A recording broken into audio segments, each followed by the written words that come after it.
isso eu queria hoje falar sobre honra e identidade.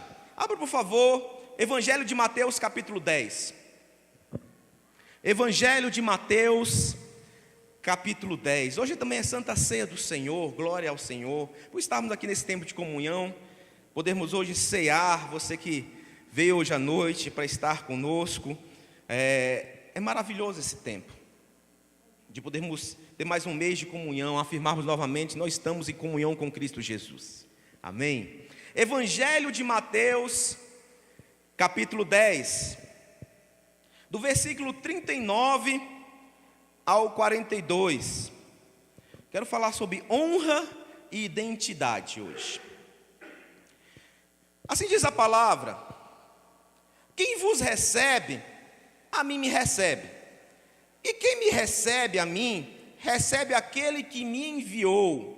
Quem recebe um profeta em qualidade de profeta, receberá galardão de profeta.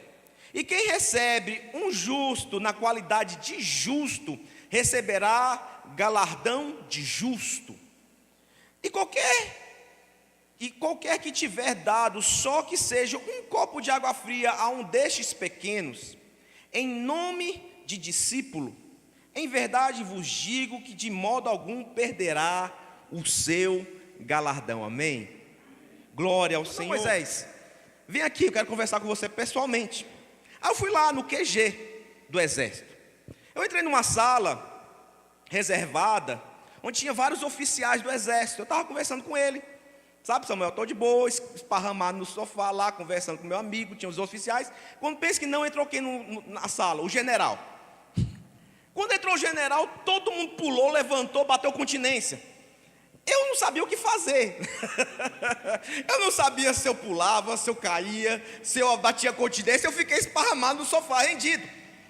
Aí o general entrou, todo mundo bateu continência para ele. Ele foi em direção à pessoa, nos oficiais, e foi cumprimentar. Ele estava sendo honrado, aquela pessoa, o oficial, não sei quem. E eu fiquei vendo aquela situação, e eu estou aqui rendido, né? Eu não sabia o que fazer, pastor. Eu era um civil, né? Eu estava lá vendo aquela situação toda. O exército tem essa hierarquia, esse entendimento de posições, esse respeito que existe entre eles. Eu estava com uma pessoa, um oficial de alta patente, eu não entendo muito de exército, mas entrou uma pessoa com patente superior a ele, e todo mundo se levantou em sinal de respeito para com ele. Eu, como sou civil, e não sabia quem ele era, eu não vou fazer um comentário que passou na minha cabeça, quando eu vi ele, né? Aí eu fiquei pensando. Então o comportamento nosso foi totalmente diferente, sabe? Ele teve um comportamento, meu amigo, eu tive outro. Sabe, duas pessoas iguais, mas de mundos diferentes. Somos nós, era eu e ele. Eu fiquei sentado, pastor Wagner. Ele até me cutucou, eu não sabia o que fazer.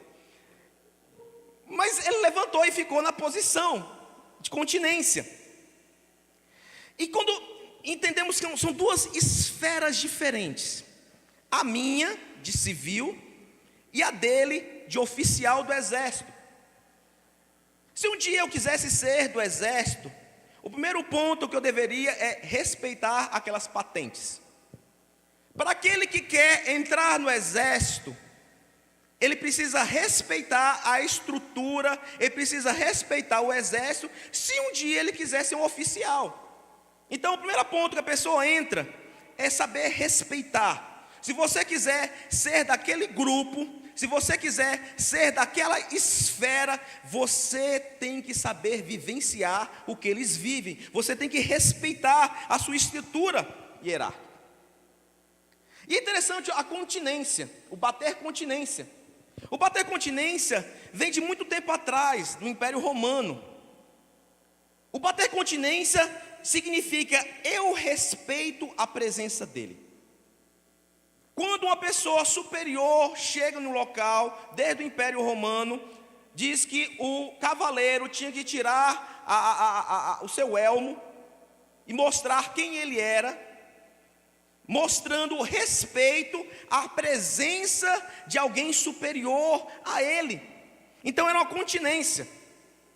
Então, diante dos reis, o cavaleiro desprotegia, e até hoje é. Então, quando aqueles tenentes, coronéis, oficiais se levantaram e bateram continência para o general que chegou, estava dizendo: nós respeitamos a presença dele, nós honramos a presença dele.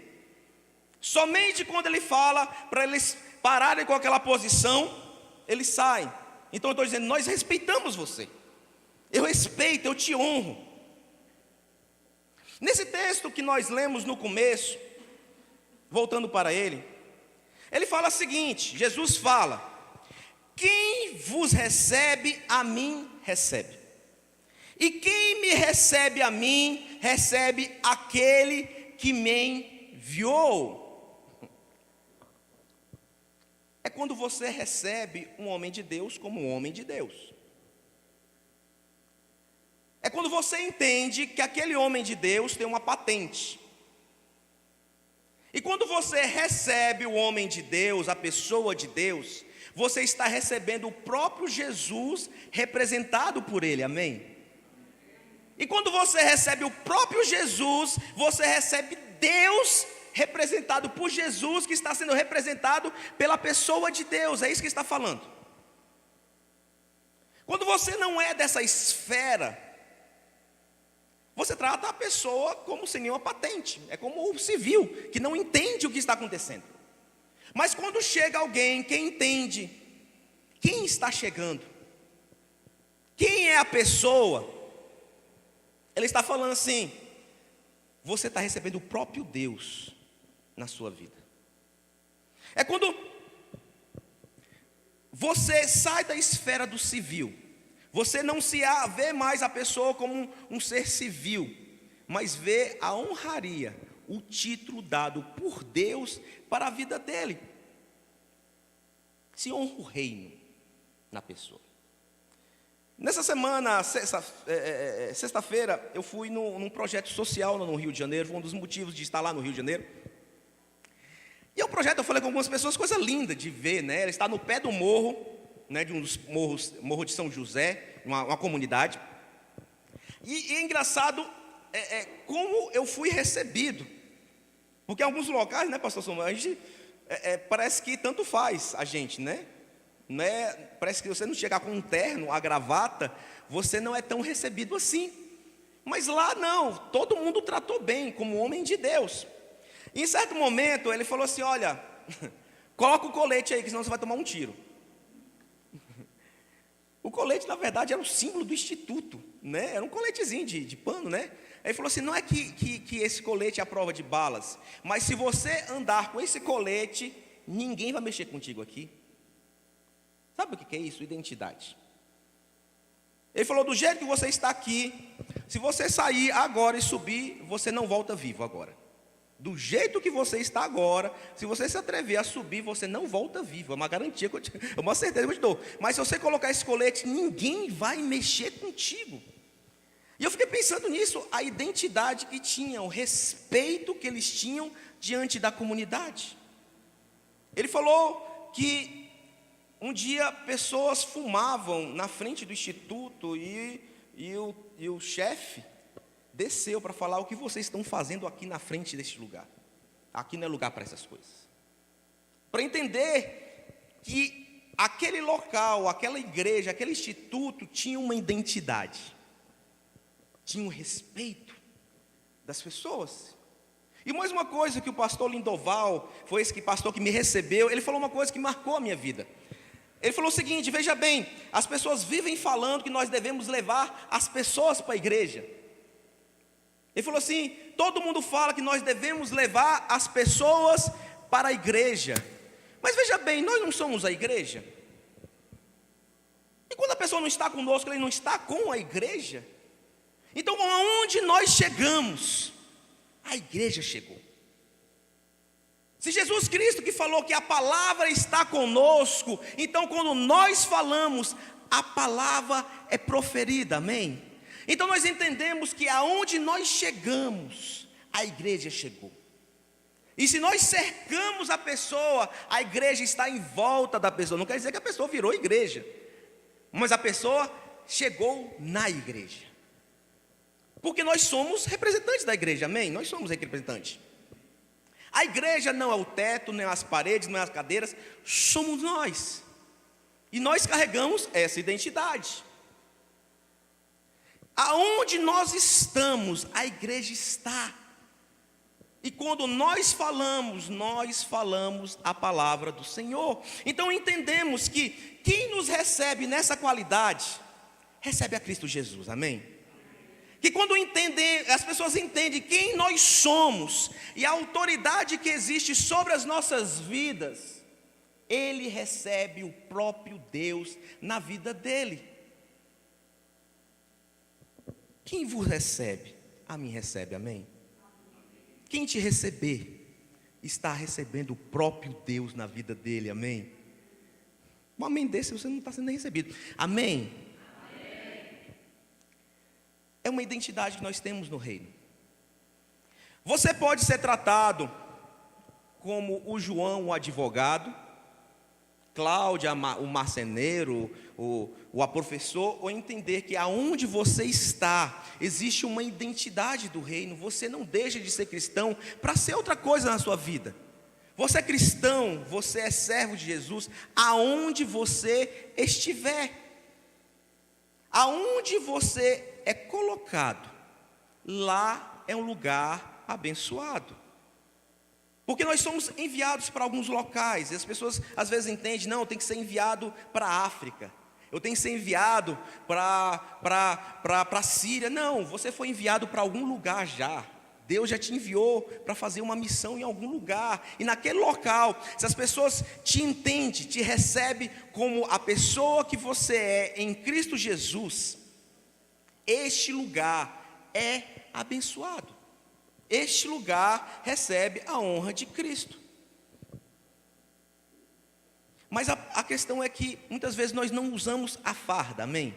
Não entendemos quem nós somos de verdade. Sabe aquele que é professor, mas quando chega no colégio ele deixa de ser cristão para ser somente um professor?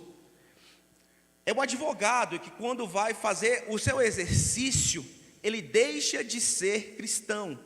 Ele não fala mais de Cristo, ele não vive mais a Cristo, ele não representa mais a Cristo naquele lugar, para ser o advogado. E quando nós entendemos que aonde nós fomos, existe um título que é superior a qualquer outro título, que é o título de Cristo Jesus em nossas vidas, amém? Aquele que nós representamos em todas as esferas da sociedade. Então nós entendemos que nós devemos servir a Cristo. E ele continua: quem recebe um profeta em qualidade de profeta, receberá galardão de profeta. E quem recebe um justo, na qualidade de justo, receberá galardão de justo. Dá um glória a Deus mesmo, que esse é bom, esse é forte. Luke Williams define assim esse texto. Luke Williams define profeta como alguém sobre quem se pode afirmar que o manto dos antigos profetas de alguma maneira caiu. E justo como alguém que é meticuloso em cumprir a vontade revelada de Deus. Esse texto é um texto que está falando de discípulos. Do começo ao fim, o capítulo 10 está falando da formação de discípulos. E ele fala de duas qualidades que a pessoa tem que ter: ser que nem um profeta, e precisa ser como um justo. O justo é aquele que foi justificado por Cristo e quer viver uma vida justa. Ele luta para seguir os preceitos e viver uma vida justa. E qual é o nosso problema hoje? Essa crise moral que existe, onde a pessoa não consegue ser honrado pelo meio por causa da crise moral. Como eu vou representar Cristo se as pessoas me veem bebendo de noite? Falam assim, não, esse cara bebe. Como ele é um homem de Deus? Já viu essas expressões? Esse cara traiu a esposa. Como é que ele é um homem de Deus? Eu vi esse cara bebendo ontem à noite na balada. Como ele está dizendo agora que ele é um homem de Deus? Ele está falando assim: olha, você tem que viver uma vida justa. Porque se você viver uma vida justa e as pessoas receberem você como um justo, elas vão receber o galardão também. Mas existe uma crise moral. Hoje, eu não sou procurar coisa na internet, mas às vezes você cai, né, nessas coisas. Um homem, membro de uma igreja mundial, grava na sua igreja, falou assim: na minha igreja agora, os pastores estão pegando dinheiro para viajar. Eu achei engraçado, ele falou assim: lá na minha igreja os pastores estão comendo carne, lá não pode comer carne, né? Os pastores comem carne aqui na minha igreja, e filmou. O que foi isso? Uma crise moral que deu neles. Os pastores estão usufruindo do dinheiro da igreja. Como é que essa igreja vai ter autoridade sobre as pessoas? Como a igreja vai ser respeitada? E o pior, pastor Samuel, o homem que fala, ele falou assim: esse homem traiu a esposa, esse homem tem amante. Que moral tem um para acusar do outro? Aí entra a nossa questão de autoridade diante da sociedade. Como teremos autoridade diante da sociedade se existe uma crise moral? Se não são respeitados pelo que nós somos, as pessoas veem as pessoas fazendo coisas erradas. E existe esse movimento novo agora, espiritual, onde fala muito da unção, mas esquece de falar do justo, de sermos justos. Eu sou muito desligado de noticiário. Aí hoje estava assistindo uma notícia que eu vi há um tempo atrás, de um pastor que tinha encontrado os seus filhos mortos, carbonizados no quarto. E eu fiquei chocado naquele tempo, eu não acompanho nada. E hoje se fala que foi ele que matou os filhos. Ele abusou, espancou e incendiou o quarto para os filhos morrerem, para não ser descoberto. Aí pastor Samuel, diante de uma cena tão drástica, ele vai para a igreja, quer fazer uma vigília e fala que as pessoas têm que sair para pregar o evangelho, porque aquilo não deveria parar a igreja. E aonde que isso vai parar? Misericórdia, Senhor. Eu falo com minha esposa, se acontecesse uma coisa com meu filho, eu entraria em tilt, né? Eu não conseguia fazer mais nada. Se Davi chorou em luto o seu próprio filho, o que tem problema a gente parar um pouco para chorar e lamentar? Mas ele queria pregar o evangelho, o filho dele morreu, e ele não quer nem ter luto, ele quer falar do evangelho, e isso é uma crise moral. E se nós estamos em uma crise moral, que moral nós temos diante da sociedade, né, Ney? De falar alguma coisa, as pessoas acabam não respeitando, mas de repente, se as pessoas conseguem ver algo de bom em nós, se conseguem olhar pessoas morais, éticas, diante da sociedade, aí sim existe uma autoridade sobre nós, amém?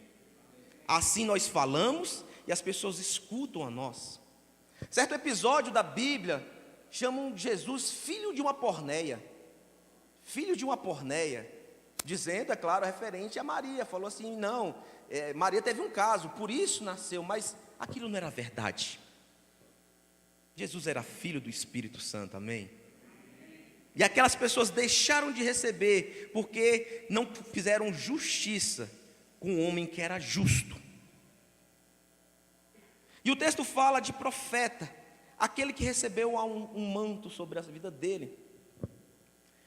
Pastor Silas Malafaia, ele recebeu um homem na igreja dele, e ele falou o seguinte: quem te ungiu como treinador de pastores? Aí o homem falou assim: não, eu fiz curso, eu estudei em faculdade. Ele falou assim: não, se você faz um curso, você vai dar curso de liderança, mas pastor é unção. Quem te ungiu para ser treinador de pastores? Ele falou assim: não, ninguém. Ele falou assim: por isso devolve todo o teu dinheiro, você não tem autoridade para isso. Porque a unção é quando Deus derrama sobre as nossas vidas, é quando vem do alto a autorização sobre nós, e uma unção dada nunca é tirada, amém? Por isso, se Deus um dia ungiu a tua cabeça, até hoje essa unção está dada. E as pessoas têm que responder, as pessoas têm que te honrar por aquilo que Deus te deu um dia na sua vida. Aquele que te honra pela unção que você recebeu, vai receber galardão. Por isso, quando chegamos em algum local e é honrado, lá existe curas, existe milagres, existe sinais, porque a unção foi dada sobre nós. Unção dada nunca é tirada, amém? E ele fala assim, olha, veja bem, nós devemos ser justos, justiça, caráter, nobreza. Mas nós precisamos dar unção sobre as nossas vidas. Nós precisamos dar autorização do envio de Jesus para fazer aquilo que nós devemos fazer e pregar o Evangelho. Quando juntos os dois, nós somos discípulos de Cristo. Quando existe unção, quando existe justiça, existe discípulo.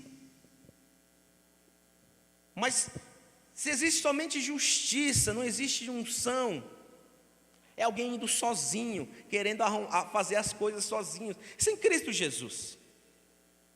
Mas se existe somente unção e não existe justiça, nós sabemos o que vai dar com isso. Vai dar escândalo, vai dar problema para a gente. Nós somos emissários de Cristo. Esse texto foi dado para os apóstolos. Nós somos comissionados, enviados, levantados, autorizados para fazer a obra de Cristo. Existe uma identidade sobre as nossas vidas, mas muitas vezes nós saímos da identidade. Nós queremos ser somente um funcionário público. Nós queremos ser somente a secretária. E esquecemos da autoridade que existe sobre nós. Daquele que vai conosco nessa caminhada, amém? Existe autorização sobre a sua vida, amém? De aonde você for, você pode pisar escorpiões e serpentes, amém? Que você pode falar em nome de Cristo. Você pode expulsar demônios. Lembrei da historinha, né? O homem foi expulsar o demônio, né, Alessandra? Aí falou assim, olha, sai em nome de Jesus. Aí falou assim, você não estava lendo aquela revista de mulher pelada ontem à noite? Aí, é quando perde a autoridade, a crise moral. Mas se somos morais, o que o diabo pode te acusar? Se você está fazendo certo, você não precisa preocupar com o comentário dos outros, o que os outros estão achando, porque sobre a sua vida existe a autoridade de Cristo Jesus, amém? E nós devemos seguir essa autoridade, nós devemos seguir o protocolo de Cristo, e se existe essa identidade, nós vamos, porque o mandato de Cristo é o ir, é o fazer, não é se reter. Para algum lugar, Cristo te enviou já. Para algum lugar, você já recebeu. E se essas pessoas que você cruzar, te identificarem como um servo de Cristo, elas vão ser abençoadas. Se você se lembrar da unção que lhe foi dada, do chamado que existe sobre a sua vida, Ele se manifestará sobre a sua vida. Mas você esquece. Eu estava fazendo uma reunião da Corrente do Bem. Eu estava falando assim, veja bem, sei que aqui todo mundo é inteligente pra caramba, vocês têm capacidade, têm dons. Mas veja bem, o que nós cruzamos lá são pessoas com muito problema, não é pouco problema. São pessoas com dificuldades extremas. E se você acredita de fato que você vai conseguir resolver pelo menos metade das coisas dele, você está com alguma dificuldade de entendimento. Quem vai resolver a vida desse povo é Cristo Jesus, não é a gente. Seu conselho é muito bom, seu conselho é maravilhoso, mas o conselho de Cristo ainda é o que vai resolver a vida desse povo. Por isso, quando você for entrar em uma casa, entra por Cristo Jesus lá, amém? Se você for falar, mesmo que você não acredita muito em cura, porque é um projeto multidenominacional, eu falei assim, veja bem, ore pelas pessoas, e elas serão curadas. Eu sei que levar a pessoa no hospital a gente consegue, mas não deixe de orar pelos enfermos em todas as situações, mesmo que não aconteça nada, porque é o reino de Deus que nós estamos representando naquele lugar. E se existe alguém que vai transformar a história de alguém, não é eu e nem você. Para desse sentimento messiânico que você vai resolver a vida de alguém. Quem resolve a vida das pessoas é Cristo Jesus. E quando nós elevamos Cristo, Ele resolve, Ele transforma. Então nós devemos levar essa identidade de Cristo. Nós representamos Cristo, amém? Você representa Cristo, amém? Fala para a pessoa do seu lado, você representa Cristo. Você está com cara de soninho, não pode ficar com sono ainda hoje, não. Mas eu vejo que às vezes nós temos um complexo de Clark Kent, né? Deus nos deu a unção e o poder, mas nós chegamos no trabalho, nós colocamos um terno e escondemos quem nós somos de verdade. É um complexo de Clark Kent. Eu não sou essa pessoa que você está falando. Eu não faço nada que você está falando. Eu não sou. Nós vemos a pessoa sofrendo no trabalho. Falar, não é eu que vou resolver a vida dessa pessoa. Sabe quando você entende que você tem autoridade para transformar a vida da pessoa? Quando você entende que você foi colocado lá para fazer isso pelas pessoas?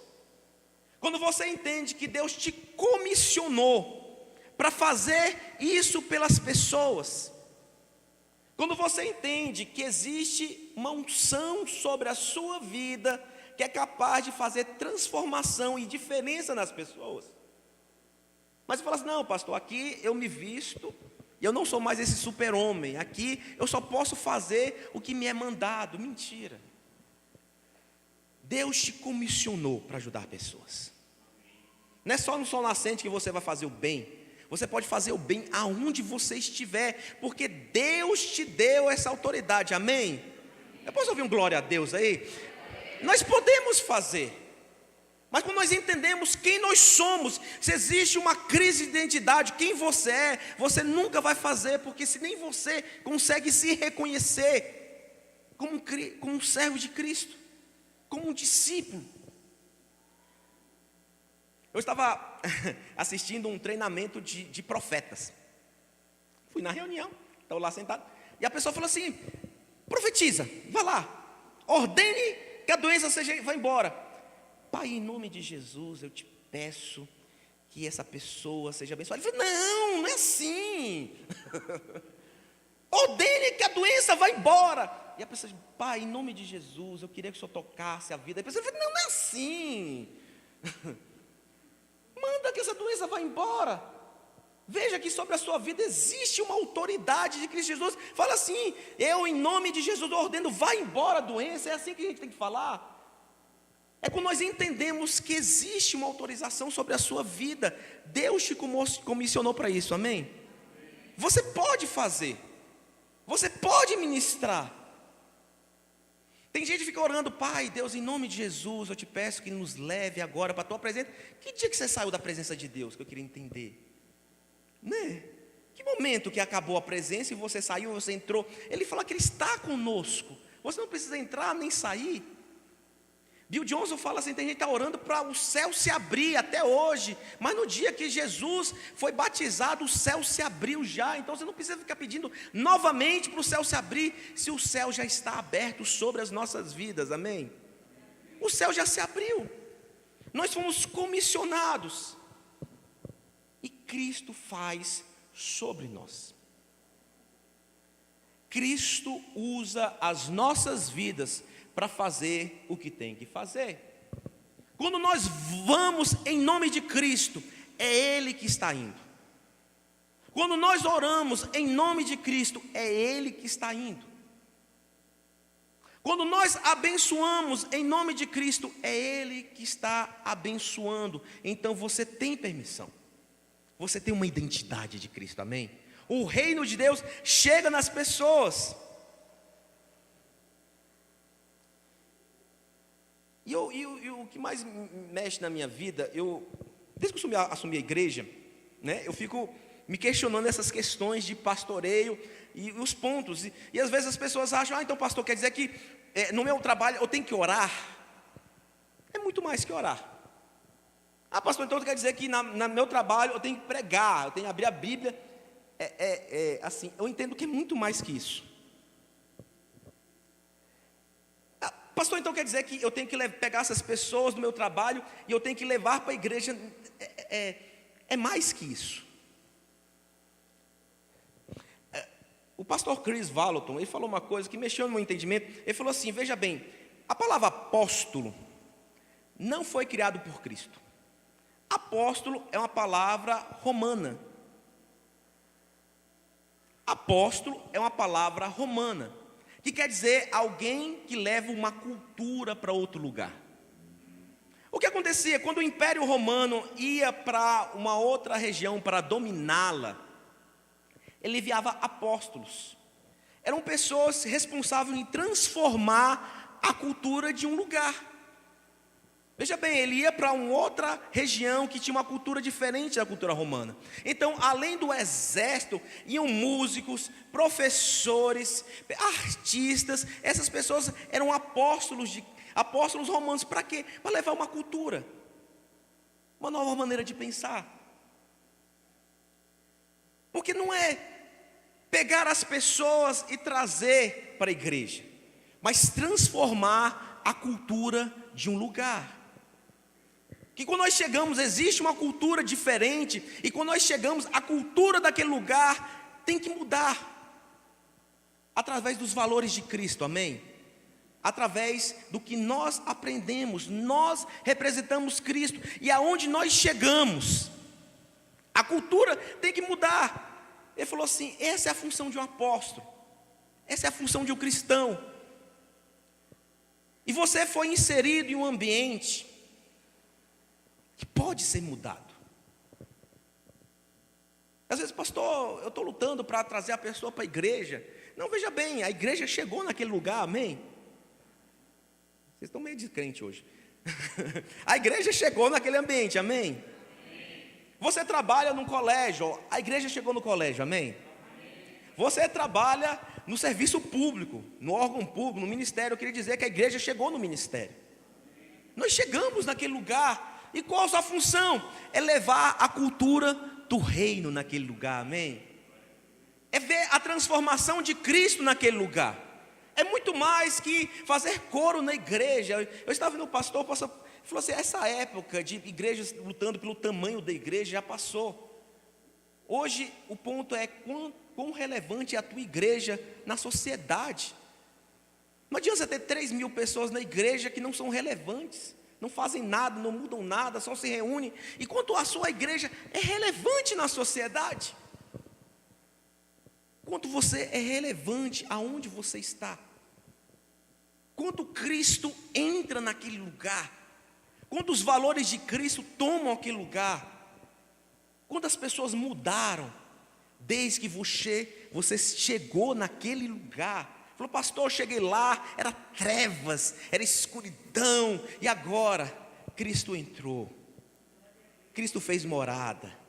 As pessoas estão entregando a sua vida porque acreditam em Cristo. As pessoas falam assim, pastor, o projeto deveria ser tipo assim, só participa quem aceitar Jesus.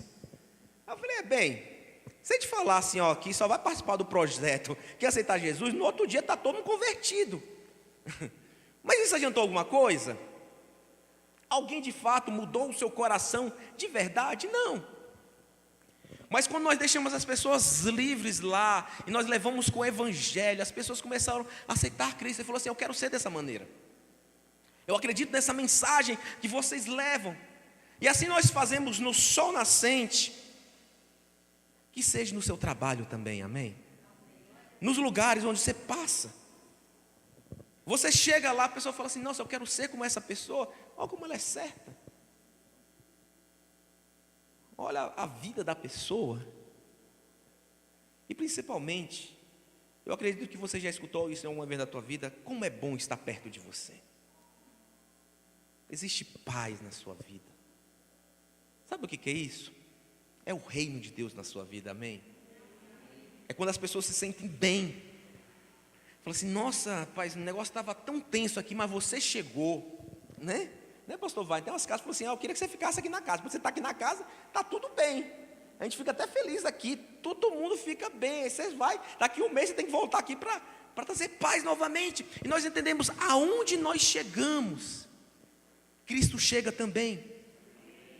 Porque essa paz não provém de nós, mas provém dele, que é o príncipe da paz. E ele fala, eu estou com vocês, vocês vão e eu vou contigo. Então se você chega em um local, a paz reina. Aí eu falo, pastor, mas por que Deus me colocou em um lugar tão perverso, tão difícil? A igreja de Coríntio era o pior lugar para se abrir uma igreja na face da terra. O lugar mais corrupto, maior prostituição, Deus estabeleceu uma igreja em Coríntio, porque Deus viu o potencial daquele lugar. Deus sabia o que poderia acontecer em Coríntio, assim como Deus sabe o que pode acontecer no departamento que você trabalha. Deus sabe o potencial que existe lá. Deus sabe o que pode fazer com a tua vida. Ele falou assim, pastor, será que Deus não me errou? Deus nunca errou, amém? Você é um enviado de Cristo, você está no lugar certo, no tempo certo e com a mensagem certa, amém? Mas você tem que assumir a sua identidade. Fala assim, pastor, o que eu deveria estar fazendo lá? Você tem que transcender Cristo naquele lugar. Acho que foi Santo Agostinho que falou, né? Pregue em todo tempo, e se for necessário, use palavras. É quando a pessoa olha para a sua vida e fala assim, meu Deus, eu quero ser, olha como ele é, eu quero viver dessa maneira, sem crise moral, amém? Mas cheio de Cristo na sua vida, eu quero viver dessa maneira, eu quero aceitar esse estilo de vida, é muito mais que uma religião, eu quero viver para esse Cristo, eu quero viver para essa pessoa. Existe uma coisa que está mexendo na minha vida já há um tempo, um mês. Eu assisti um documentário onde falava sobre o DNA das pessoas. E ele falava que, veja bem, o DNA é um código. A pessoa foi muito expressiva quando falou assim, o DNA é um código. Se é um código, alguém escreveu, porque é uma sequência numérica, muito bem definida, sequencial. Ele falou assim, o DNA é um código. Eu tenho muito código, eu sou programador. Logo ele falou assim, alguém programou tudo isso. Existe um movimento cientista que proclama a existência de Deus. E olha que interessante. Na sequência de código, existem 4 números que se repetem em todo momento. Todo momento os números se repetem. E ele falou assim, vamos tentar entender o significado desses 4 números. E olharam, e falou assim, não conseguimos entender o significado desses números. Aí falou assim, veja bem, às vezes não são números, são letras. Vamos pegar o hebraico e tentar entender o que é esses 4 números. E o que estava escrito? Javé. Javé. Deus. E quando eu olhava esse dias de documentário, eu falei assim, meu Deus, Deus é um programador. O Senhor é meu programador e nada terei falta, amém? Deus programou todas as coisas, o maior programador de todos os tempos, nosso Senhor. E Deus é um criador, Ele faz. Sabe, alguém que faz é Deus. Eu gosto de fazer as coisas. Mas eu sempre vi o evangelho com pessoas que não fazem, mas pessoas que falam. Nós somos ótimos faladores, mas péssimos fazedores. E eu sempre me senti um pouco peixe fora d'água, sabe? Falei, Deus, eu gosto de fazer, mais do que falar. E quando eu vi isso, eu pensei, meu Deus, Deus é um fazedor, Ele faz as coisas. Se Deus é um Deus que faz, nós somos fazedores também, amém? Nós temos esse DNA, essa escrita. E se Deus é um Deus que faz, Deus gosta de criar, nós deveríamos ser pessoas que criariam também, de muitas ideias, entendimentos. Que Deus te dê uma sabedoria que transcende todas as coisas. É muito grande a sabedoria, o entendimento que Deus dá pelas nossas vidas. Eu estava num congresso de tecnologia e eles explicavam que o neurônio é talvez o processador mais perfeito e incrível que pode existir, porque é o único equipamento, vamos dizer assim, que se autoaperfeiçoa. Ele falou assim que quando se pensa, o cérebro evolui naturalmente. Ele cresce, ele faz novas conexões. Ele falou assim, que talvez os novos processadores e pentes de memória vão ser baseados no neurônio, porque é muito perfeito, é além da inteligência humana. E se a sua mente pode criar novas conexões, novos entendimentos, você pode pensar coisas novas, amém? Você pode criar. Os judeus são o povo que, em ramo de tecnologia, mais de 50% das novidades tecnológicas surgiram em Jerusalém.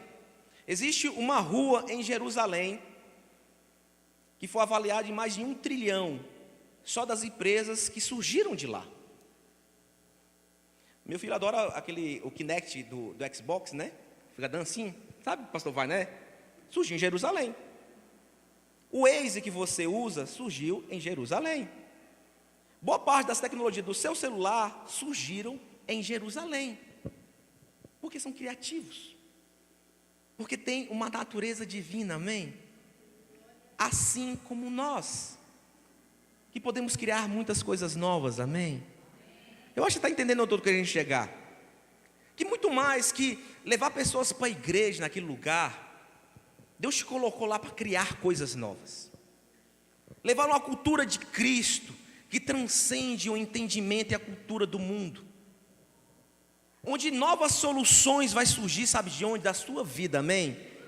Você vai criar, você vai gerar, ter projetos. É quando nós tentamos de fato fazer o novo. E por que nós conseguiríamos fazer? Porque existe uma unção sobre a sua vida. Deus te chamou para transcender, para fazer mais, para ir além. Aí você fala assim, pastor, mas eu tenho o costume de ficar orando, Deus me dá novas ideias, me dá novos pensamentos. Aí eu estava ontem no Sol Nascente, chegou uma profeta e falou assim, olhe, Deus está falando que está levantando novos projetos na sua mente. E eu falei, glória ao Senhor, Deus vai te colocar em um projeto que é muito maior do que este. E eu falei assim, glória ao Senhor, Deus está te dando novos pensamentos. E eu falo assim, glória ao Senhor. Porque eu entendo que Deus nos dá novos pensamentos, novas ideias, novos conceitos, amém? Que assim seja sobre a sua vida. Deus vai te dar novas ideias, novos entendimentos. Você vai ter uma mente extremamente criativa para mudar o conceito, com o conceito de Cristo na sua vida. Muito mais de levar uma palavra. Todo o seu departamento vai mudar, toda a sua empresa vai mudar. Deus vai levar o conhecimento, vai trazer recursos, novidades sobre aquele lugar, porque existe uma autorização sobre as nossas vidas. É isso, ele falou assim, leve uma cultura nova, leve o teu reino, meu reino para este lugar. Deixe o reino de Deus entrar, deixa Deus transformar. Aceite quem você é em Cristo Jesus. Jesus te comissionou para isso, amém? Para levar uma nova cultura, para levar o reino de Deus. Deixa as criancinhas brincarem. A palavra é o que Deus está lhe chamando para fazer. Os apóstolos foram comissionados e eles sabiam muito bem o que tinha a fazer. Jesus falou assim, pregue o evangelho. Nem falou assim, ele falou assim, fale que o reino de Deus está próximo. E eles foram. E ele falou, expulse demônios, cure pessoas, ressuscite os mortos. Era essa a comissão, pastor Samuel, que eles tinham. E sobre as nossas vidas, o que Deus está lhe chamando para fazer? Fala, não pastor, Deus me chamou para fazer bolo. É muito mais que fazer bolo, não é possível? Apesar que os bolos da Adriana veio do céu aquele negócio lá, né? Veio um chocolate do céu com quem sabe é bom aquele negócio, mas é muito mais. Deus te chamou para trazer uma cultura diferente para esta terra, para trazer sal, para uma coisa que estava sem gosto. Existe sabor sobre a sua vida, amém? Deus te chamou para criar, para fazer. E eu falei assim: Deus, é isso que eu imagino. É muito mais do que abrir uma Bíblia e falar. Não que isso não seja importante, extremamente importante levar a palavra verdadeira. Mas é entender que aonde Deus te colocou, a graça do Senhor está sobre a sua vida. E se as pessoas te reconhecerem como tal, a bênção do Senhor se estabelecerá naquele lugar. E mudanças acontecerão. Então Deus te chamou. Deus vai fazer, amém? Feche seus olhos. Abaixe a sua cabeça. Nós estamos nesse tempo, eu acredito nesse tempo de honra. E precisamos entender e nos ver como nós somos. Feche seus olhos. Hoje é Santa Ceia do Senhor. Às vezes nós passamos uma vida lutando somente com a questão moral, como é somente isso que Deus me chamou, era para trazer um conjunto de regras. Mas quando nós entendemos que nós vencemos a faixa do moral, do amoral, Deus nos usa de sobremaneira para gerar transformação nessa terra, para trazer um reino novo nessa terra.